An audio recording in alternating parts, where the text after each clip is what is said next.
Dear future generations, I think I speak for the rest of us when I say, sorry.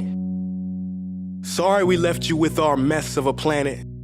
Sorry that we were too caught up in our own doings to do something. Sorry we listened to people who made excuses to do nothing.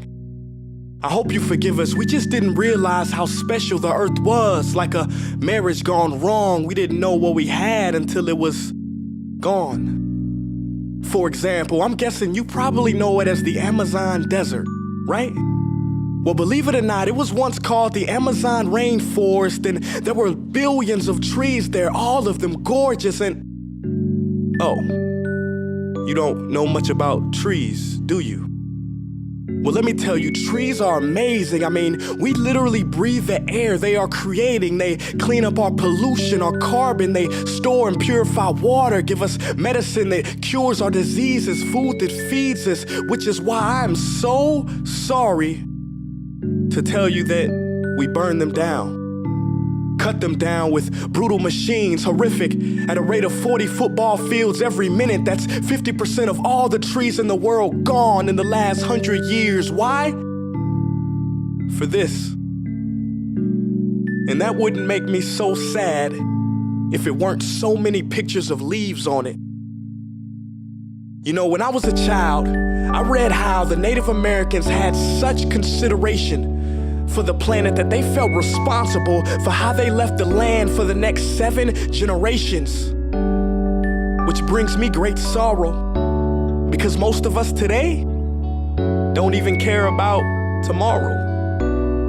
So I'm sorry. I'm sorry that we put profit above people, greed above need, the rule of gold above the golden rule. I'm sorry we use nature as a credit card with no spending limit, overdrafting animals to extinction, stealing your chance to ever see their uniqueness or become friends with them.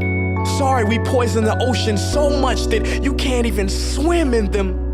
But most of all, I'm sorry about our mindset, 'cause we had the nerve to call this destruction progress.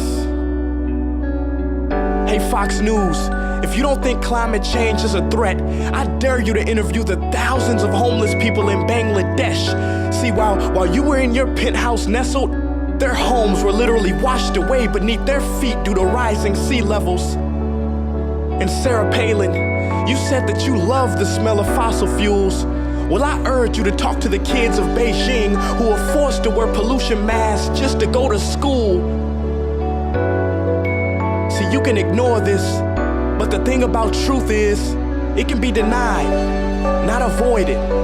So I'm sorry, future generations. I'm sorry that our footprint became a sinkhole and not a garden. I'm sorry that we paid so much attention to ISIS and very little to how fast the ice is melting in the Arctic. I'm sorry we doomed you, and I'm sorry we couldn't find another planet in time to move to. You know what? Cut the beat. I'm not sorry. This future, I do not accept it, because an error does not become a mistake until you refuse to correct it. We can redirect this. How?